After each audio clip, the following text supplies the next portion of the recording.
গ্রীষ্মের খরতাপ, রোদ ঝলসানো দুপুর, নিরুপায় আশ্রয় তখন গাছের ছায়া, তবুও হাঁপায় গবাদি পশু। কেরানীগঞ্জের কলাতিয়া ইউনিয়নের নতুনচর খারাকান্দি গ্রামের বেশিরভাগ ঘরে গরুর খামার। খামারিরা দিনরাত ব্যস্ত পশুর পরিচর্যায়। গরমে বাড়ছে নানা রোগব্যাধি, পশুর চামড়ায় সৃষ্টি হচ্ছে ক্ষত, ক্ষতস্থান থেকে হচ্ছে রক্তপাত। গোলাকৃতির ভাইরাসজনিত এই রোগের নাম লাম্পিং স্কিন ডিজিজ, যা এবছর ভয়াবহ রূপ ধারণ করেছে। তাপমাত্রা অনেক বেশির কারণে হঠাৎ জ্বর ওঠে।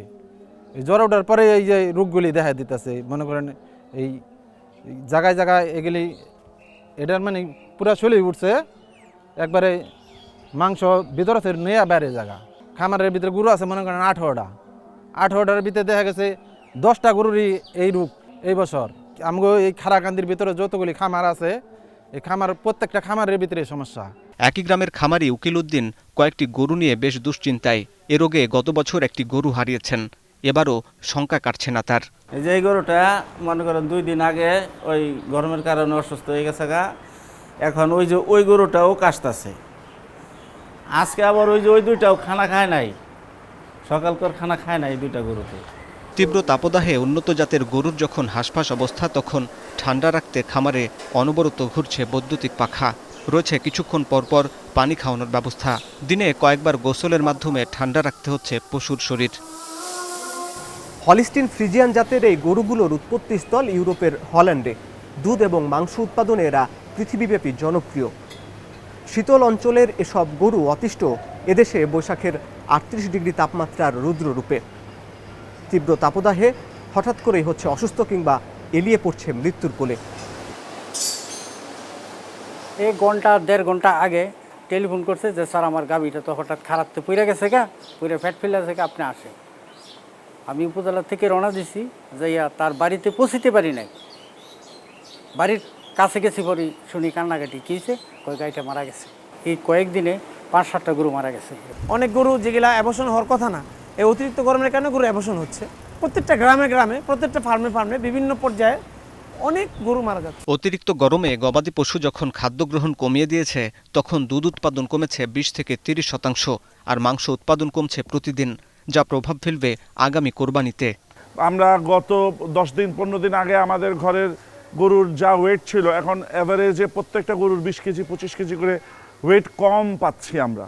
এমনি বাইরে আবহাওয়া অনেক গরম, তার মধ্যে তার বডি গরম হয়ে গেলে সে খুব অসহ্য ফিল করতেছে, যার কারণে সে খাওয়া কম গ্রহণ করতেছে।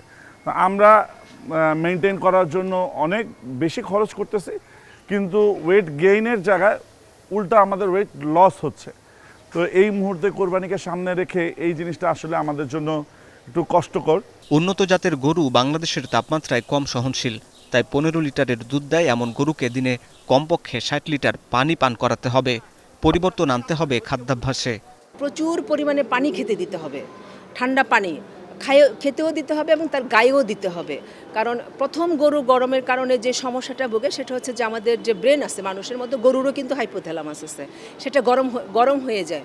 আঁশ জাতীয় খাবারগুলি এখন সকাল দিকে খাবে, খুব সকালে, আর দানাদার খাবার এই দুপুর টাইমে খাবে বা গরম পিরিয়ডে খাবে। তবে সবচেয়ে ভালো হয় 11টা থেকে 3টার মধ্যে গাভীকে আসলে খাবার না দেওয়াই, এই গরম সিজনে শুধু পানি দিবে, কোনো খাবার না দেওয়াই কিন্তু ভালো। লাম্পিং ডিজিজ রোগ বহনকারী মশা মাছির প্রাদুর্ভাব থেকে বাঁচতে নিয়মিত খামার পরিষ্কারের পরামর্শ বিশেষজ্ঞদের।